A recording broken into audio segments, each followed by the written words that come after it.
전자전기 컴퓨터학과 학생들 중에 기말 시험이 시간이 겹친다 그런 얘기가 있다는데 그래요? 어? 아닌가? 겹치는 학생 시험 시간이 수업 시간에 시험을 볼 텐데 겹칠 리가 없는데 혹시 기말 시험 시간이 다른 과목과 겹치는 학생이 없습니까? 예. 어떻게 겹쳐요?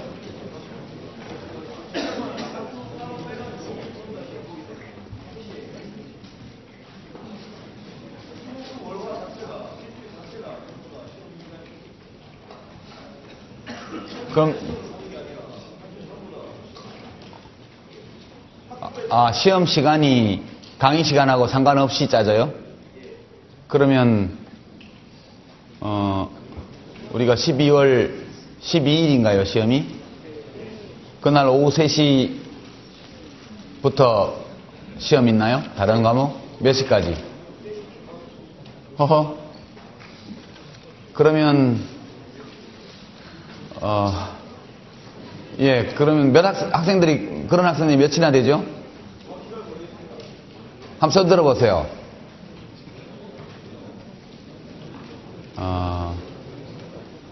예. 대책을 좀 강구해 보도록 하겠습니다. 다음 주에 대책을 세워서 말씀을 드리죠.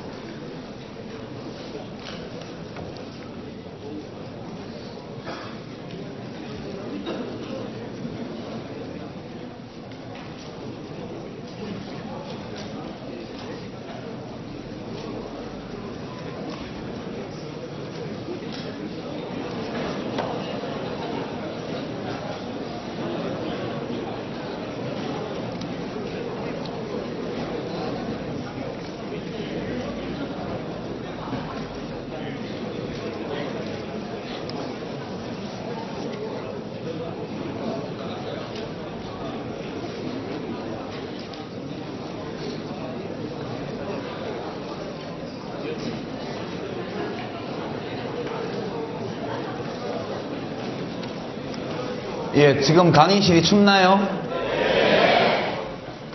난 몰랐네. 혼자 떠드느라고. 그게 무슨 대책이 있나요, 우리 조교들? 대책 있어요? 전화하고 있어요? 예. 원래 공부를 할 때는 좀 추워도 참고 해야죠, 뭐. 예. 뭐 지금 전화를 해서 알아보고 있다니까 조금 기다려 주시기 바랍니다.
예, 질문지가 많이 들어와 있는데, 예, 전반적으로 다 검토할 시간이 없으니까 두 학생 의견을 일단 소개하고, 예, 시작하겠습니다. 먼저, 생명공학부의 정현진 학생, 그리고 법학과의 이화형 학생, 두 학생 앞으로 나와서 질문을 좀 소개해 주시기 바랍니다. 강의하신 내용 중에서 다수투표제와 결선투표제를 비교하신 내용 중에서 교수님께서는 어느 것도 합리적이지 않다고 하셨습니다. 그런데 일반적으로 저희가 사회 감정상 느끼기에는 결선 투표제가 키라고의 투표제, 즉 악의를 가려내는 투표가 더욱 합리적으로 느껴집니다. 여기에 대해서 답해 주시고, 사견으로는 다수대표제와 중대선거구제에 있어서도 다수대표제는 사표가 발생한다는 난점이 있습니다. 제가 보기에는 개개인의 민의도 중요하다고 느껴지기 때문에 최대한 민의가 반영되는 방향으로 제도 개선이 이루어져야 한다고 생각하는데요. 그렇다면 1인을 당선시키는데 최대한 민의를 소중히 다루어 버려지는 민의가 없어야 하고, 다수가 타당히 생각하는 방면으로 의사결정이 이루어져야 할 것 같습니다. 예. 수고하셨습니다. 예, 다음, 정영진 학생. 그 취지만 설명하면 돼. 다 안 읽어도. 교수님께서 쓰신 경제학 카페를 읽어보았는데, 현재 선거법상으로는 여론조사를 하는 것은 허용을 해놓고 그 결과를 공개하는 것은 금지를 해놓았다고 합니다. 그 이유가 유권자의 전략적 투표행위를 막기 위한 것이라고 하는데, 후보자나 정당, 언론기관, 여론조사 기관에서는 선거 판세를 다 파악을 하면서도 그 결과를 왜 유권자들에게 알리지 않는 건지, 결국 정당 언론사에서 전략적 투표를 유도하게 돼서 유권자가 피해를 보는 건 아닌지에 대해서. 예, 수고하셨습니다. 추운데 박수라도 좀 치시죠. 두 학생 다 좋은 질문입니다. 그러니까 약간의 이제 이 언어라는 게 참 어떨 때는 힘든데요, 전달을 하기가. 합리적이지 않다는 뜻이 아닙니다. 어떤 규칙이든 합리적이지 않은 게 아니고 그 나름의 합리성을 가지고 있는데, 다른 어떤 규칙에 비해서 그것에 대해서 다른 규칙을 압도하는, 그러니까 모든 경우에 합리적이라고 우리가 평가할 수 있는 그런 결과를 유도하는 규칙은 없다는 뜻입니다. 이것은 비합리적이라는 것과는 좀 다릅니다. 그죠? 이게 아주 착한 사람, 훌륭한 사람이 아니라고 해가지고 꼭 나쁜 사람인 거는 아니거든요. 뭐 괜찮은 사람도 있죠.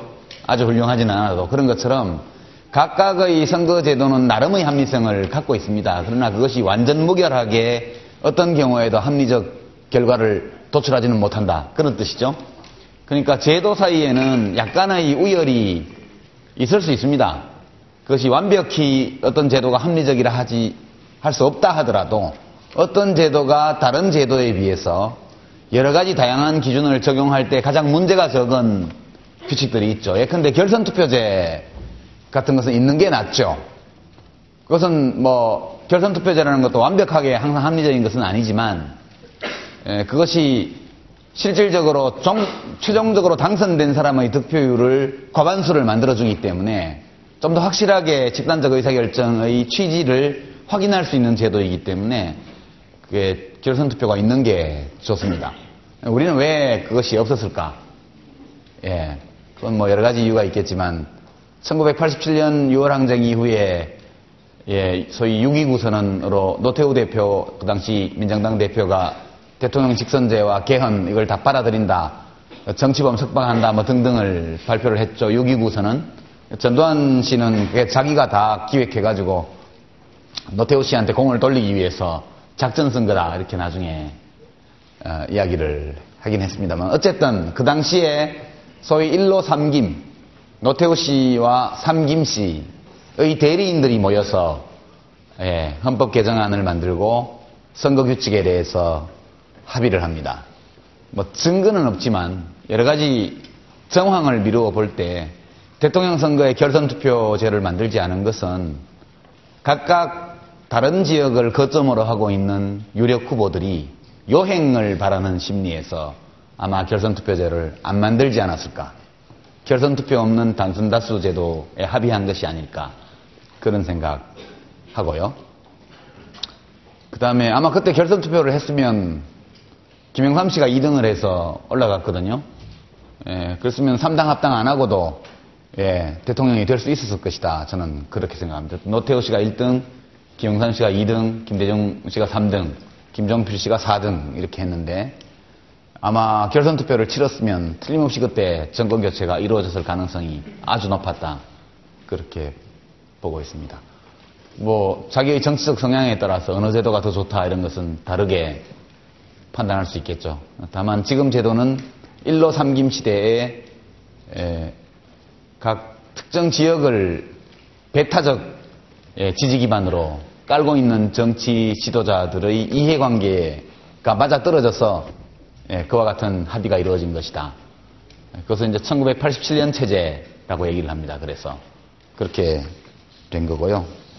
이제 이걸 바꾸려면 합리적인 제일 의회 정치의 합리적인 제도는 역시 독일식 제도라고 말할 수 있죠. 독일식 제도는 이건 이제 유권자의 전략적 투표도 다 나오고 모든 것이 다 가능한 제도입니다. 그러니까 두 번째 우리 학생 질문에 왜 여론조사를 할 권리는 자유는 주면서 발표를 못하게 하느냐. 옛날에는 선거 기간 중에는 발표를 못하게 했습니다. 지금은 투표일 7일 전까지 한 여론조사 결과를 발표할 수 있죠. 심지어 8일 전에 해놓고 이틀 전에 발표하기도 하고 그런 장난을 굉장히 많이 칩니다. 그렇게 한 것은 이른바 밴드웨건 효과, 그 이제 우세한 후보 쪽으로 표가 몰리는 이런 걸 막기 위해서 그렇다 이렇게 말을 하는데 유권자는 주권자죠. 뭐든지 다 해도 됩니다. 그러니까 선거 판세를 정당과 후보자 그리고 선거관리위원회는 언론사는 다 알고 있으면서 국민들에게는 일주일 동안 지금 감추는 식으로 선거를 하고 있죠. 미국 선거 보셨지만 투표 전날까지 여론조사 결과 다 나오고 투표 당일날도 투표가 종료된과 동시에 개표가 일찍 되는 지역부터 출구조사 바로 나오지 않습니까? 그러니까 그런 걸 다 알면서 유권자들이 선택하게 하는 거죠. 그 선거 여론조사 결과 발표를 그렇게 일주일씩 보름씩 못하게 하는 나라는 제대로 민주주의를 하는 나라 중에는 거의 없는 걸로 제가 알고 있습니다. 이것은 정당과 후보자, 언론사, 이제 선거관리위원회를 한 편으로 유권자를 다른 편으로 나누어서 정보 불균형을 고의적으로 조장하는 법률이죠. 비판이 많았기 때문에 일주일로 지금 단축은 했습니다만 제가 보건대는 정당과 후보자가 아는 정보를 유권자에게는 알려주지 않고 선거를 한다는 것은 좀 이상하죠. 그런 제도고요. 이것은 국민이 모르는 가운데 정당과 후보들이 작전을 쓰기 위해서 이렇게 만들어 놓은 거다. 정보는 권력이니까 국민들한테 권력을 주기 싫은 거죠. 저는 그렇게 봅니다. 독일식 제도를 소개를 하면 이런 겁니다. 대의민주주의는 기본적으로 정당을 통해서 이루어지는 거니까 독일식 제도는 전체 의석이 아마 그 600석인가 제가 지금 기억이 잘 안 나는데 예컨대 600석이라고 합시다. 통일되고 나서 의석이 좀 더 늘었을 텐데 통일 전에도 아마 600석이었을 겁니다. 한 600석이라고 가정을 하면 표를 두 번 찍죠. 우리처럼 후보자에게 찍고 정당에게 찍습니다. 그러면 각 정당의 의석수는 정당표 득표율대로 계산이 됩니다. 그러니까 근데 5%의 정당 지지표를 획득한 정당은 그러면 15석 아니지 30석을 받게 되죠. 600석이니까 전체가. 그러면 일단 5%니까 이제 무효표나 혹은 무소속표 이런 걸 다 빼고 군소정당 5% 득표율을 넘지 못하는 군소정당표를 다 빼버리고 5% 넘게 득표한 정당들의 표수만 합친 다음에 그 점유율을 계산합니다. 그래서 그 점유율이 유효표 점유율이 10%가 되면 60석을 받게 돼 있죠. 근데 그 정당이 지역구 당선자가 한 명도 없다.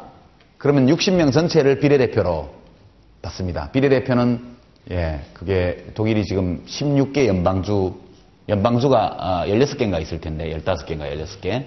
그래서 각 인구 비례로 할당되어 있는 숫자별로 리스트를 주별로 미리 공지해가지고 그렇게 해서 그 주의 득표율대로 나눠받게 됩니다. 정확하게 정당 득표율대로 의석을 나눠받게 돼 있죠.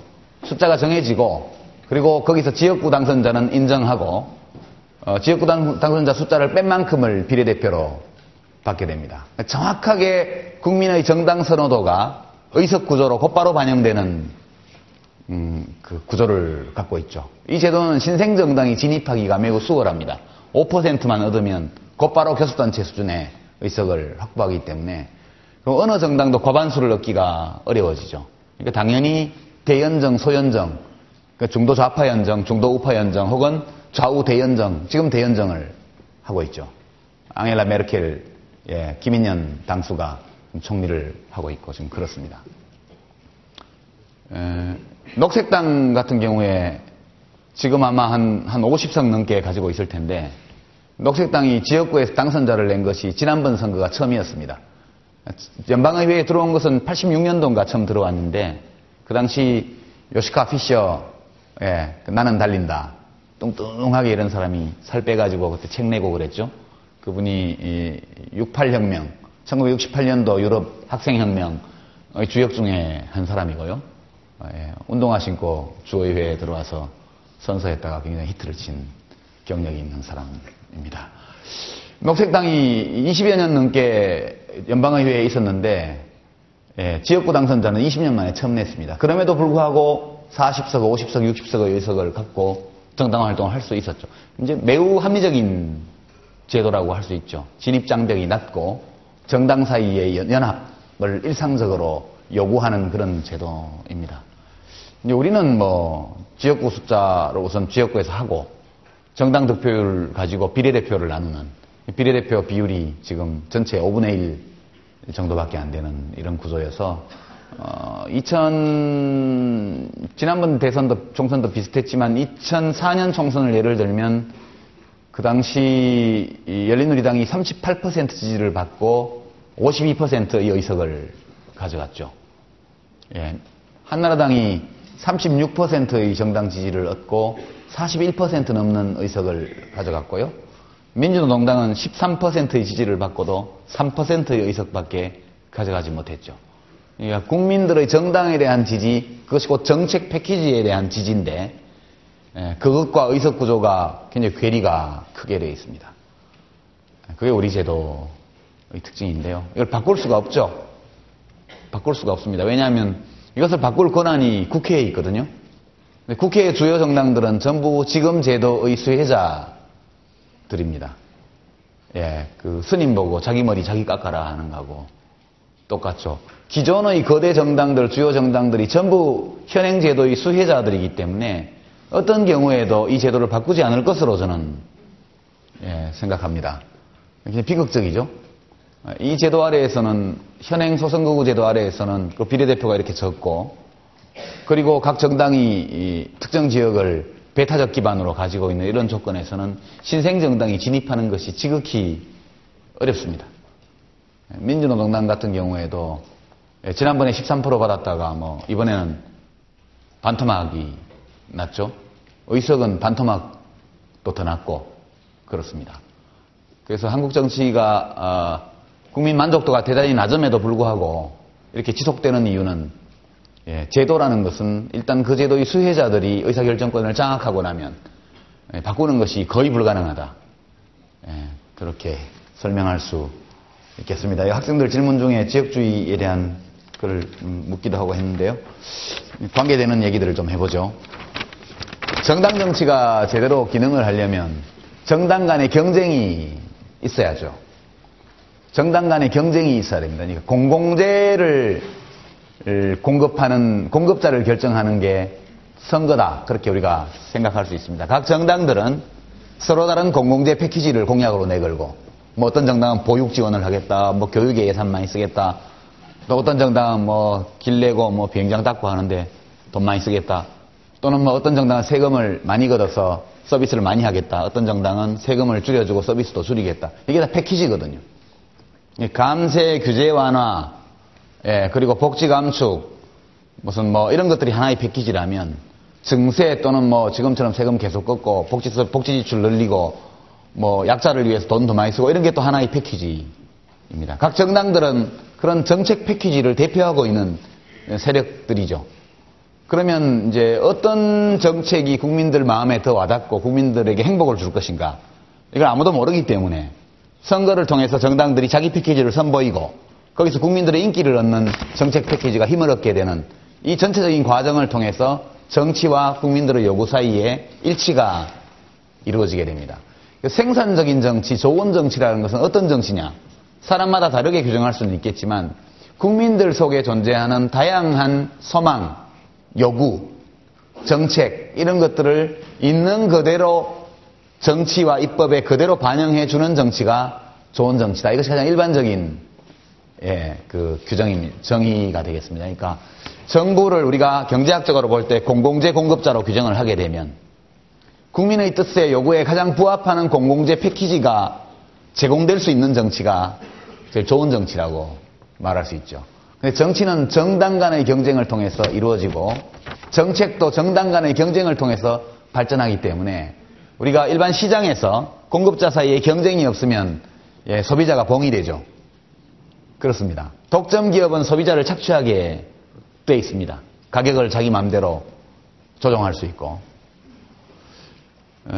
일반 시장, 상품 시장이나 서비스 시장에서 경쟁이 치열해지면 소비자는 이익을 보게 됩니다. 마찬가지 원리가 정치에도 적용이 되죠. 정치적 경쟁에는 여러 형식의 경쟁이 있습니다만 오늘은 가장 단순한 경쟁 모델을 한번 보겠습니다. 어떤 방식으로 이 정치적 경쟁이 작동하며 어떤 메커니즘을 통해서 정당들이 국민의 요구에 부합하는 정책 패키지를 만들게 되는가.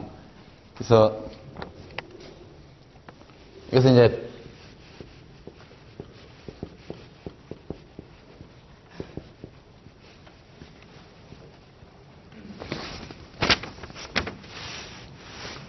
앞에 하나 더 붙이면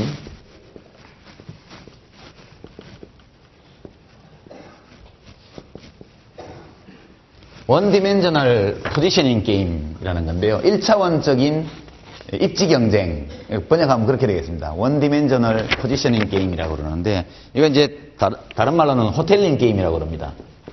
호텔링 게임. 호텔하고는 관계가 없고요. 호텔링이라는 학자가 만든 모델입니다. 그래서 호텔링 게임인데 이제 이 학자 이름이 이렇다 보니까 호텔을 예를 드는 경우도 실제로 있습니다. 그러다 보니까 사람들이 호텔하고 연관해서 생각하는데 호텔하고는 관계가 없고요. 호텔링이라는 학자가 상당한 정도 경쟁 이론에서 많은 모델을 만든 학자인데 이 사람이 제시한 모델을 아주 더 축약해서 아주 간단하게 만들어 보겠습니다.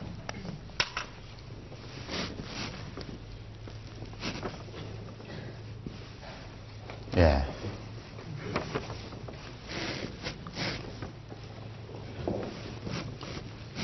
이게 잘못 그렸다. 위치를 바꿔야 된다.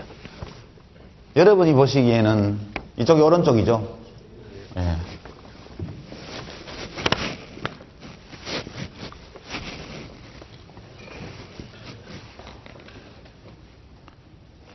이 C는 이제 컨서버티브, 보수입니다. 보수.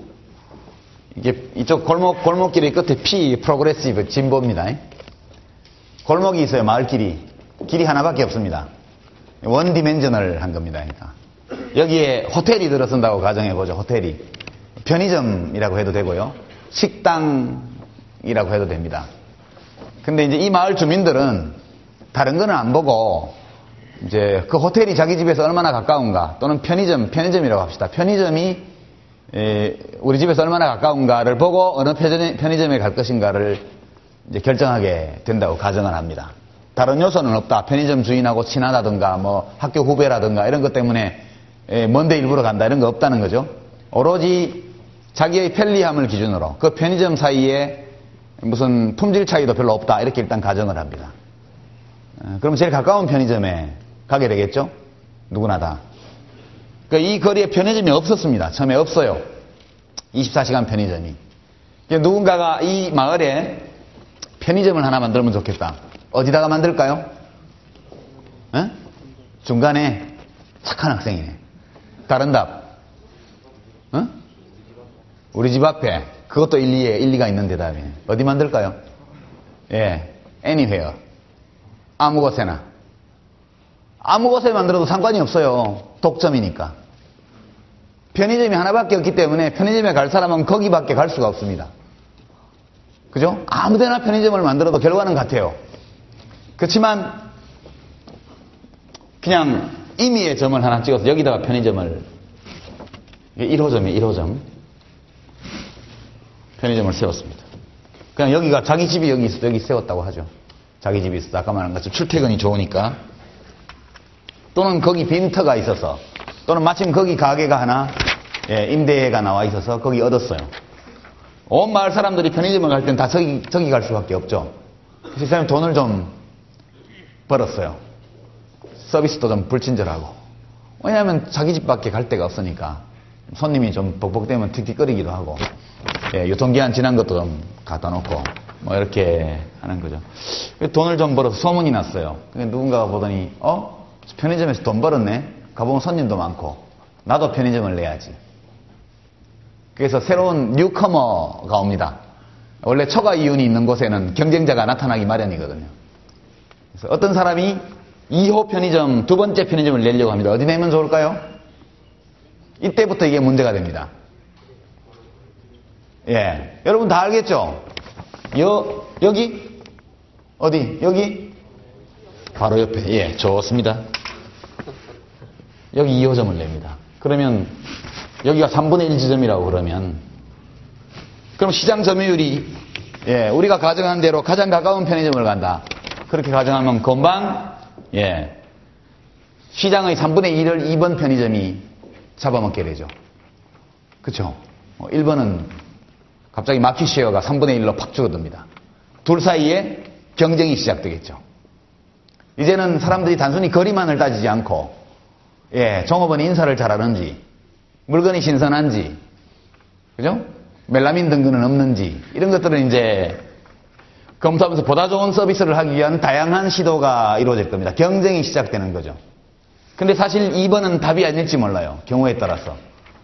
두 번째 편의점을 내는 사람이 저 바로 붙여서 내는 것은 단기적으로 보면 이윤을 극대화하는 길이지만 그렇지 않을 수도 있겠죠. 왜냐하면 이 마을에 인구수가 상당히 많아가지고 편의점 2개로도 부족하다. 2개의 편의점 모두가 다른 곳에 투자하는 것보다 높은 이윤을 올리고 있다. 이렇게 되면 새로운 뉴커머가 또 오겠죠. 그럼 그 친구는 어디다 할까요? 여기 3번에 하게 되겠죠, 당연히. 그러면 2번은 바로 문 닫아야죠. 2번 입장에서 보면 이런 상황을 예측 못했다면 바보죠.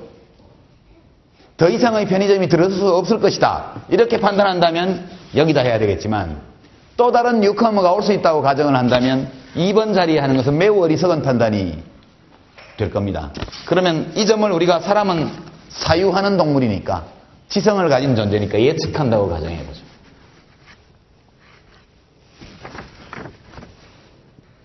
그럼 두 번째 편의점은 어디쯤 들었을까요? 욕심을 부리면 안 되겠죠. 욕심을 부리면 새로운 도전자가 새로 진입하기를 좀 어렵게 만드는 위치에 가야 되겠다.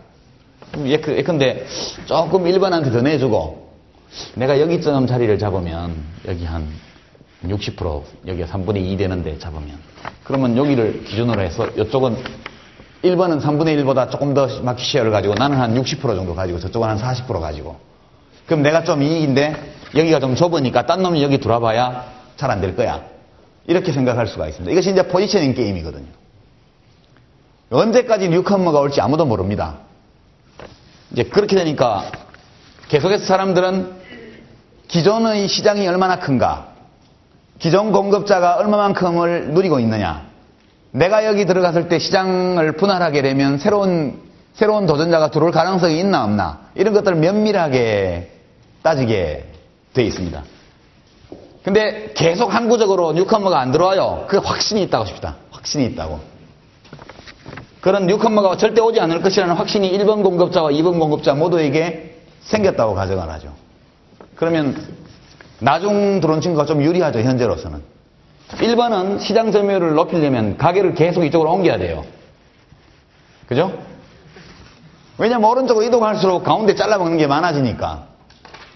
그 왼쪽 2번 편의점도 가만히 있으면 잡아먹히니까 자꾸 왼쪽으로 이동하게 돼 있습니다. 가다 보면 두 개의 편의점이 비슷한 위치에 딱 놓이게 됩니다. 그죠? 이것이 수렴. 여러분 미국 민주당과 공화당은 정책 차이가 크다 작다 이렇게 볼 수도 있겠지만 다른 나라의 사회민주당 혹은 좌파 정당과 또는 보수당, 우파 정당의 정책 차이만큼 정책 차이가 크지 않아요. 미국은 양당제 국가거든요. 미국같이 공화당과 민주당 외에는 다른 뉴커머가 들어올 가능성이 거의 없는 그런 곳에서는 이런 일이 벌어집니다. 두 정당이 자꾸 수렴해 가는 거죠. 그래서 양당제에서 거대한 두 개의 정당이 양당제를 형성하고 있는 나라일수록 정책의 수렴 현상이 자꾸자꾸 발생하게 됩니다. 선거에서 이기려면 계속 경쟁자를 지지하고 있는 유권자들을 자기 쪽으로 포섭해야 되기 때문에 끝없이 중도를 향해서 가게 됩니다.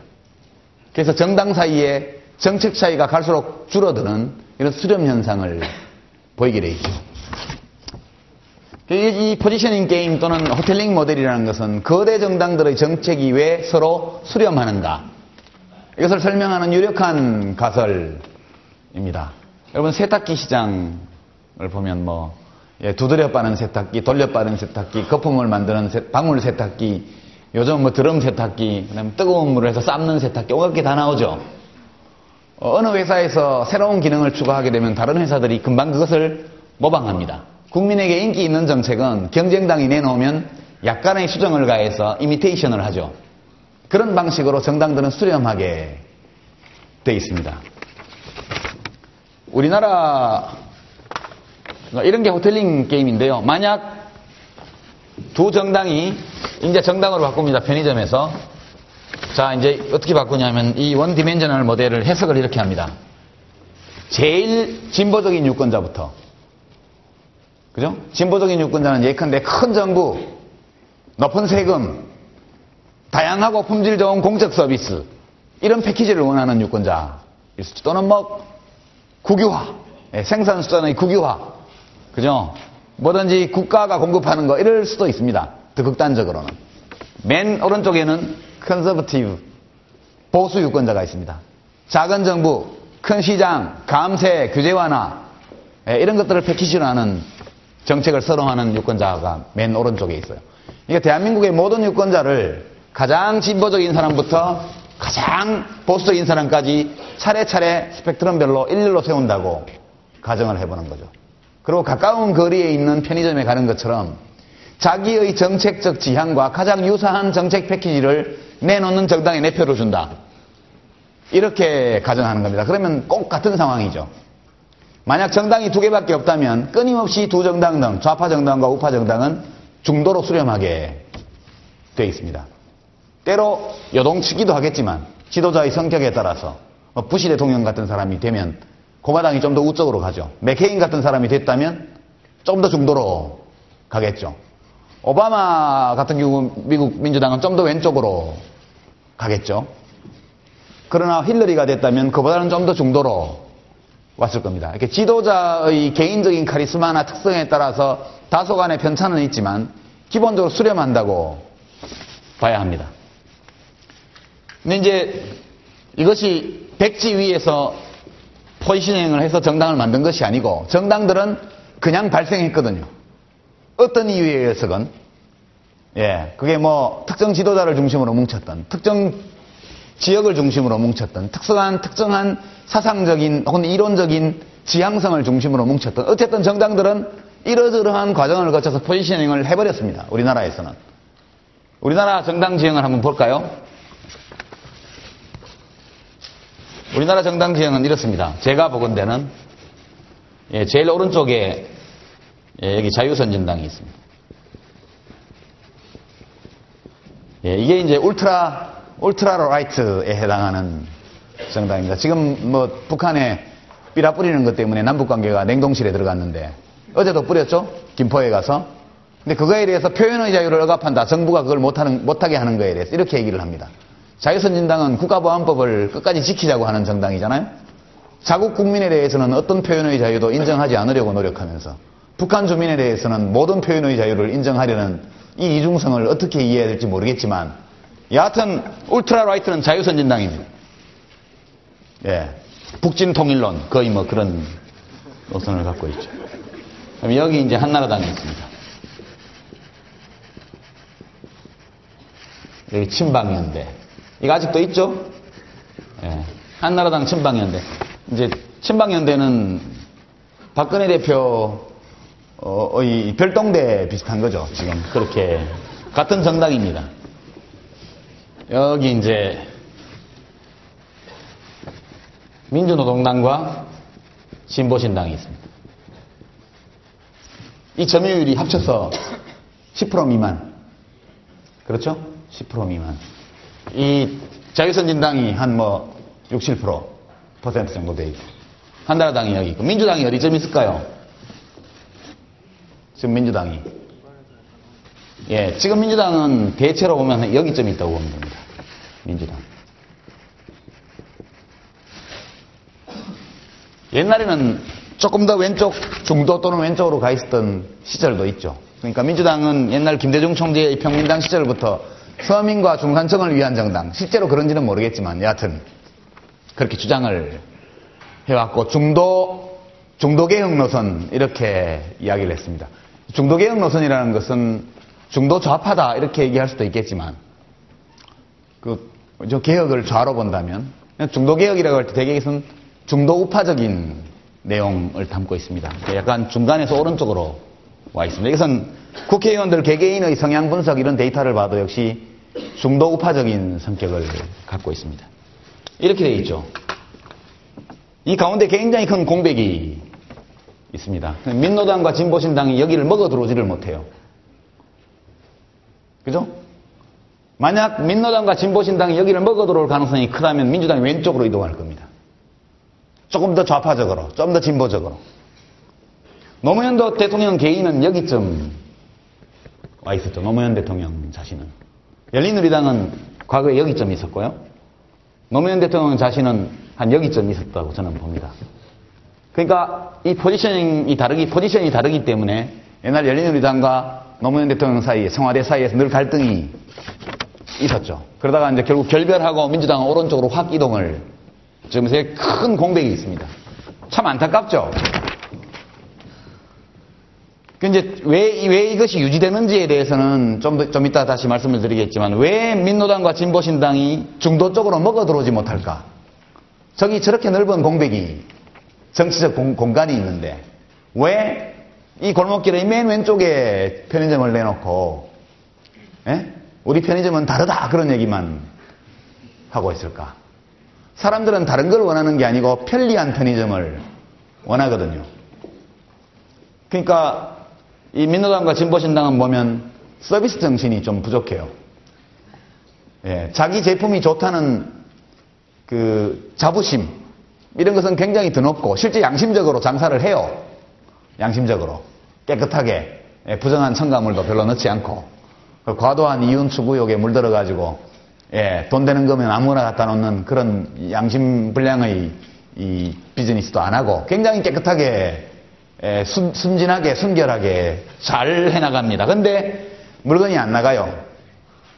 아주 소수의 단골 손님들만 유기농 식품 저농약 농산물 이런 거 찾는 분들, 그리고 커피도 착한 커피 이런 거 공정무역 커피 이런 거 찾는 분들만 오는 거예요.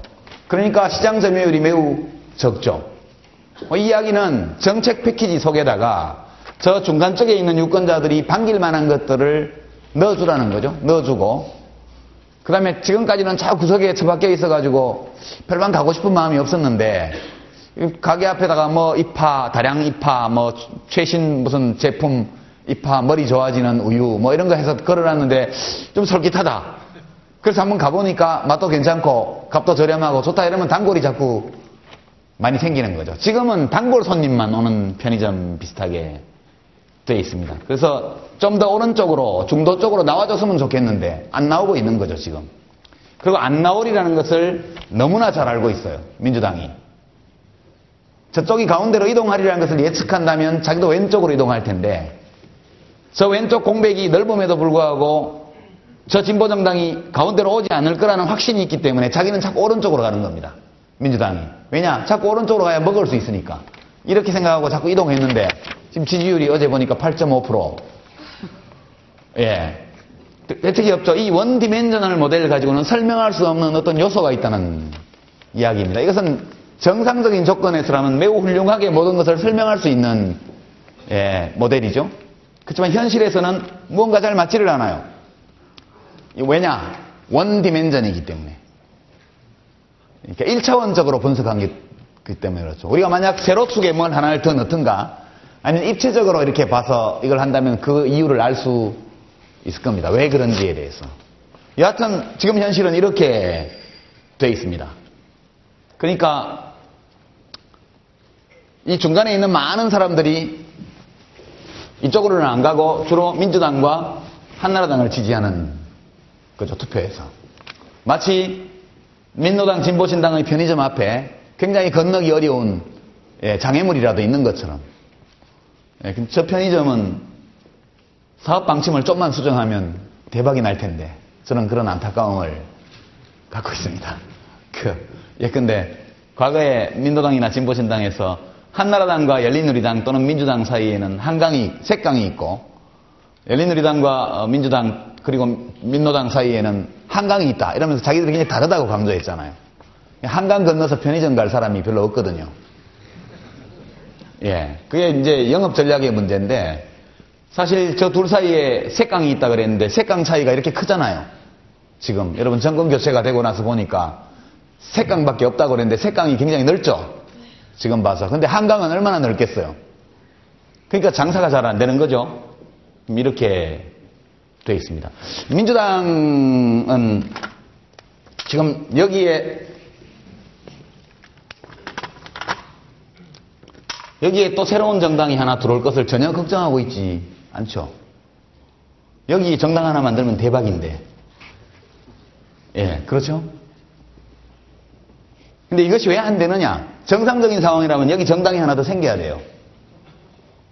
독일 예를 들면 제일 오른쪽에 기사당이 있습니다. 기사당. CSU. 이게 뭐더라 약자가? 크리스틀리시에 소циалистische Union인가? 소циаль레 유니온. 그러니까 기독사회당. 기독사회당. 기사당입니다. 기사당. 그러니까 크리스틀리시에 소ци알이니까 우리말로 하면 기사당 맞네. 기사당.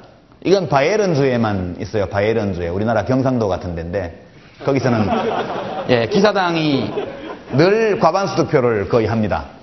수십 년간. 반세기 동안. 그 옛날에 젠트룸 파르타이라고 해서 중앙당이라는 이름을 가지고 있는 지역당이 있었는데 그게 나치 때 해산이 됐거든요. 나치가 망하면서 하여튼 그 나치 들어서고 망하고 하는 과정에 당이 없어졌습니다. 그리고 그 지역 주민들은 이 기사연 또는 기사당을 우리 정당이라고 받아들이고 매번 50% 가까운 또는 넘는 표를 줍니다. 바이에른 밖으로 나가면 이 당은 없습니다. 오로지 바이에른주, 민헨 있는 데만 있고 나머지 전국을 커버하는 것은 기민연입니다.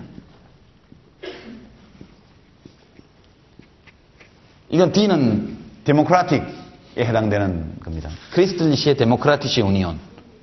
기독 민주 연합 또는 기민당, 기독 민주당 이렇게 됩니다. 그게 이제 여기에 있죠. 기사연은 여기에 있고. 이게 아주 진짜 꼴보수입니다. 말도 못합니다. 이게 아주 TV 토론 나와서 하는 거 보면. 그 다음에 이제 3인당이 여기 있죠. 3인당, 사회민주당. 이거는 이제 SPD, 소циальдемократischen Partei Deutschland. 그 SPD, 독일 3인당입니다. 그럼 여기 이제 하여튼 좀 위치가 좀 불안정하지만 녹색당, Die Grünen. 당 이름이래요. 그냥 녹색. Die Grünen. Green입니다. Green, the Green. 그 여기는 이제 자매당이 이게 이제 동맹 90이라고 해서 Bündnis 90에서 동맹 90이라는 당이 자매당으로 돼서 한 당이 되어 있습니다. 이게 92년 총선인가에 서로 싸워가지고 전당대회에서 맥살잡이하고 그래서 갈라져서 따로 출마했다가 둘 다 5%를 못 넘겨서 4년간 완전히 사라졌습니다. 그래서 철들어서 이제 그 다음에 다시 뭉쳐가지고 7% 넘게 득표해서 올라갔죠. 여기는 이제 옛날 독일 공산당 후신입니다. PDS. 철자만 다르죠. PDS는 하여튼 이게 뭐 약자인지 모르겠어요. 하여튼 옛날 동독에 있던 공산당 그 후신인 당입니다. 이게 이제 아주 좌파 꼴통에 해당하는 그런 정당이 되겠습니다. 이렇게 돼 있거든요. 그러니까 과반수를 못하니까 이 녹색당이 밀고 들어와서 3인당을 무지무지하게 많이 잠식했어요. 대도시 지역에서. 대학가, 예, 중산층 주거지 이런 데 녹색당이 주로 3인당을 많이 잡아먹었어요. 그러니까 이렇게 둘이서 연정을 하든가. 이것이 이제 예, 좌파 정록 연정이라는 겁니다. 정록. 빨간색, SPD는 빨간색, 정록 연정. 아, 여기 자유당이 있다. 자유당. 여기 FDP. 프라이하이틀리시의 데모크라티시에 파르타이에서 자유민주당. 이건 리버럴 정당입니다. 여기도 녹색당하고 당 규모가 비슷해요. 옛날에 독일 외교장관 유명한 사람이 이 당 소속이었는데, 그렇게 해서 이렇게 좌파 연정이 되든가, 아니면 3인당과 자민당의 중도 좌파 연정이 되든가, 아니면 자민당과 김인년 기사연까지 포함하는, 기사당까지 포함하는 중도 우파 연정이 되든가, 늘 이렇게 독일 정치는 그때그때 선거 결과에 따라서 연정으로 과반수를 이루고 주니어 파트너한테 장관 3개 또는 4개, 득표율이 적으면 2개 정도를 할애하죠. 전통적으로 외교장관을 주니어 파트너에게 주는 게 관행입니다. 그래서 요시카 피셔도 3인당과 연정을 하면서 외교장관이 됐죠. 그런데 이게 의석 구조가 어떻게 되다 보면 이것도 안 되고 저것도 안 될 때, 지금은 이제 김인년하고 3인당이 대연정입니다. 이게 대연정, 좌우 대연정. 이런 식으로 진입장벽이 굉장히 낮은 선거제도를 갖고 있기 때문에 늘 지나치게 어느 정당이 오른쪽이라 왼쪽으로 경도되게 되면 그 공백을 파고들고 새로운 정당이 나타나게 되어 있습니다. 굉장히 어떻게 보면 합리적인 정당 구조가 만들어지고 아주 자연스럽게 연합이 만들어집니다. 근데 우리는 보면 정책 차이도 크지 않은 두 정당이 주로 경쟁하니까 둘이 연정하자 이러면 사쿠라, 그죠? 옛날식으로 막 사쿠라, 어떻게 뭐 별로 차이도 없으면서 어떻게 한나라당하고 연정할 수 있냐? 그리고 이제 한나라당이 집권하고 나니까 이때 자리 받은 사람 다 쫓아내기 위해서 완장차고 다니면서 막 난리잖아요. 죽기 살기로. 예. 근데 이제 우리 정치는 왜 그러면 우리 정당 구조는 실제 국민들의 정치적 지향은 이렇게 스펙트럼이 다양한데 반해서 왜 중도우와 우익정당이 주로 경쟁하고 거기에 이 우익정당의 아류로서 친박연대나 자유선진당이 이렇게 또 갑자기 생겼다가 없어졌다. 충청도당만 하더라도 신민주공화당, 자민련, 그리고 이제 주인이 바뀌어서 자유선진당까지 이회창 씨가 할 때까지 늘 부침을 거듭하면서 그 자리에 있어 왔거든요. 이렇게 되어 있습니다. 이유가 뭐냐? 이게 이제 오늘 강의의 마지막 개념을 여러분에게 설명하고 강의를 마치도록 그렇게 하겠습니다.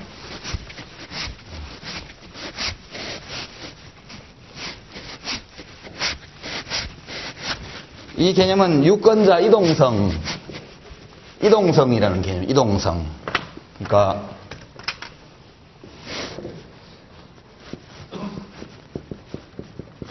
모빌리티입니다. 이동성. 이건 어떤 개념이냐면 유권자들이 집권당에 실망해서, 집권당의 정책에 실망해서 야당 지지로 돌아서는 것. 야당 지지하다가 여당 지지로 돌아서는 건 잘 없어요. 어느 나라든. 집권 세력을 지지하다가 실망해서 어포지션 파티 쪽으로, 그러니까 반대당, 야당 쪽으로 지지를 바꾸는 정도를 이동성이라고 합니다. 유권자 이동성. 이게 이제 시장에서 나타나는 소비자 이동성과 똑같은 겁니다. 소비자들이 자기가 쓰는 어떤 물건, 어떤 메이커의 제품에 실망해서 다음번에 살 때는 다른 제품을 사는 거. 이게 있기 때문에 공급자들이 수요자를 두려워하는 것이죠.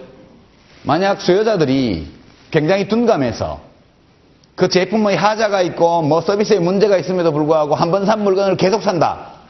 그러면 공급자들은 뭘 개선할 필요가 별로 없죠.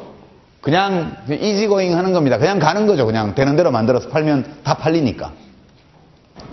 그러나 소비자들이 A 회사에서 B 회사로 빨리 이동하기 때문에 그 이동이 굉장히 이동성이 높기 때문에 늘 고객들을 잘 관리하기 위해서 공급자들은 품질 관리를 하고 품질 혁신을 하고 새로운 아이디어를 접목시키고 신상품을 만들어내고, 그리고 고충 소비자 불만 처리 센터를 만들고 콜센터 만들고, 그죠? AS 잘해주고 이런 노력들을 하게 됩니다. 근데 우리 정당들은 그런 게 없죠. 그죠? 그런 게 잘 없어요. 왜 없을까?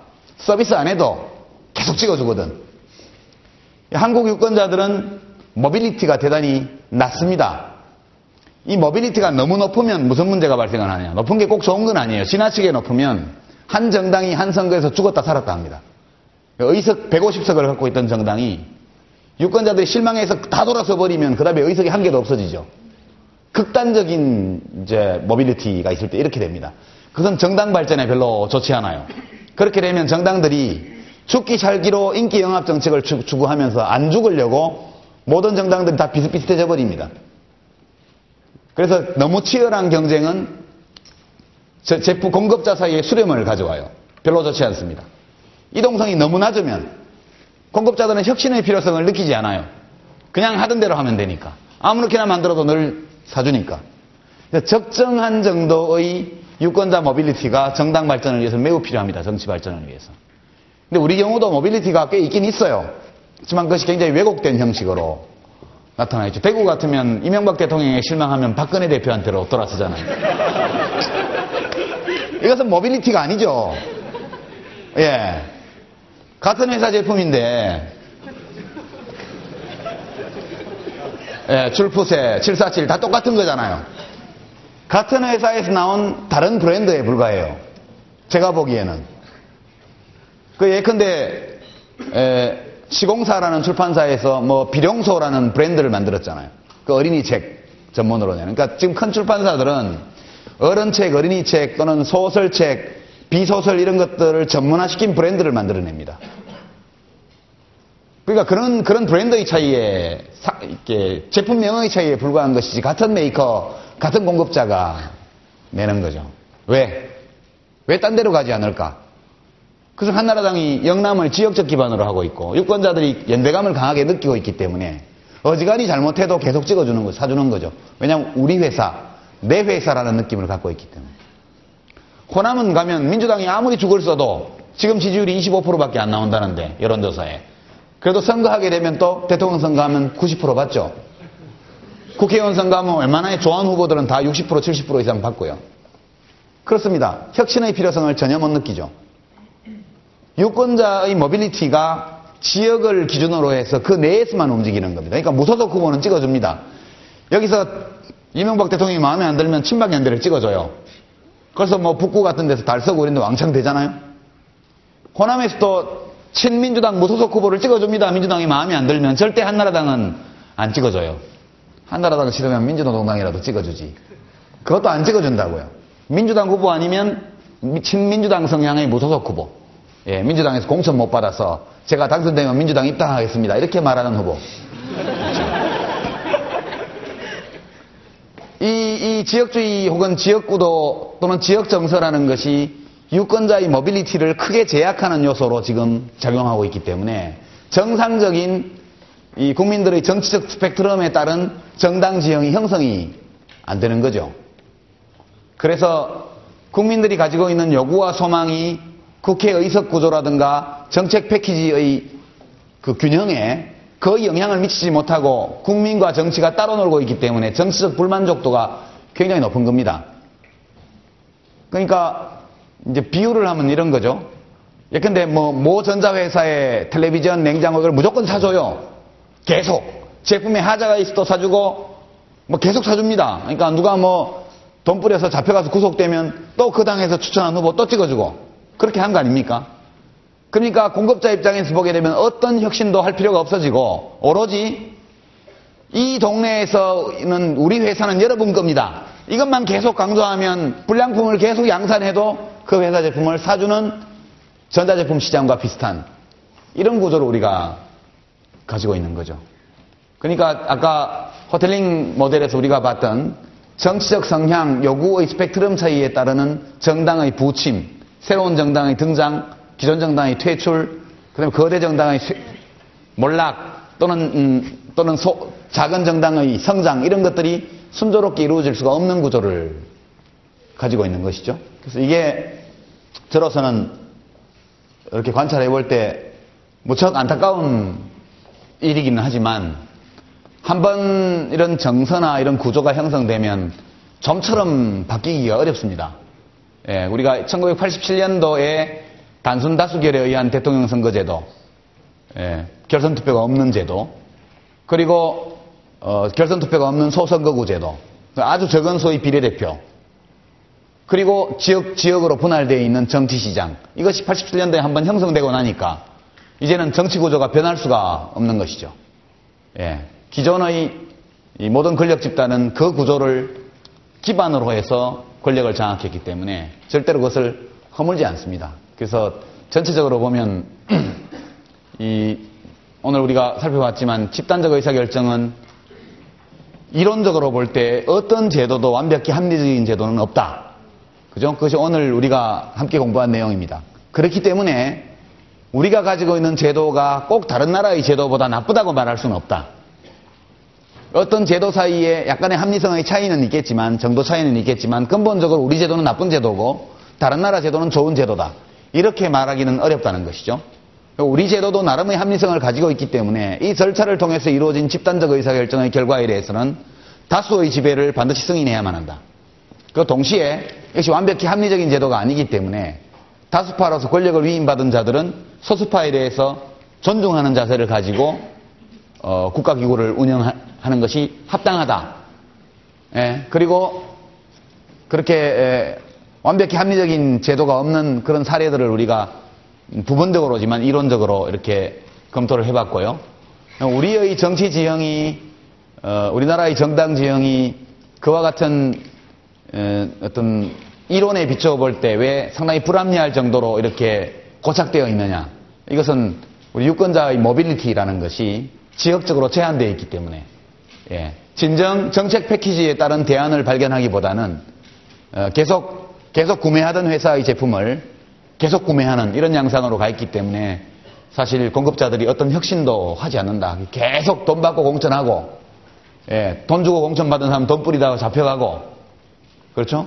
그 일들이 반복되고 그렇게 해서 당선 무효가 된 지역에 다시 그 정당이 공천하면 다시 당선되고 이런 일들이 계속 반복되고 있고 여기에다가 제도적인 허점뿐만 아니라 정치 정당을 실제 하고 있는 분들이 좀 더 합리적으로 국민들의 요구에 부합하는 정책 패키지를 발견하고 거기에 맞는 어떤 정당 운영을 하고 이렇게 하다 보면 좀 나아질 텐데 그나마 현 제도의 수혜자라고 할 수 있는 쪽은 안 움직이기 때문에 현 제도에서 불리하게 처우받고 있는 진보 정당들이 예, 이 조건을 바꿀 수 없기 때문에 조금 더 합리적인 자세로 다수 국민의 지지를 얻는 쪽으로 예, 노력해서 좀이라도 정상화시키고 이렇게 한다면 우리가 일상에서 누리는 공공재의 공급이 지금 우리가 보는 것처럼 유모차 엄마들 잡아가고 예비군 입은 사람들 데려가고 인터넷에 무슨 모욕죄 만들어서 족쇄 채우고 이런 식의 공공재가 공급되지는 않을 거다. 저는 그런 뜻에서 오늘 이런 분석을 해봤습니다. 여러분들 늦은 시간까지 수고하셨고요. 다음 주는 예고한 대로 우리가 경제학이라는 경제 이론의 바다를 다 헤엄칠 수는 없지만 그 해변가에 가서 짠맛을 조금 보는 정도의 소비자 행동 이론에 대한 그런 이론적 고찰을 한번 하도록 그렇게 하겠습니다. 수고하셨습니다.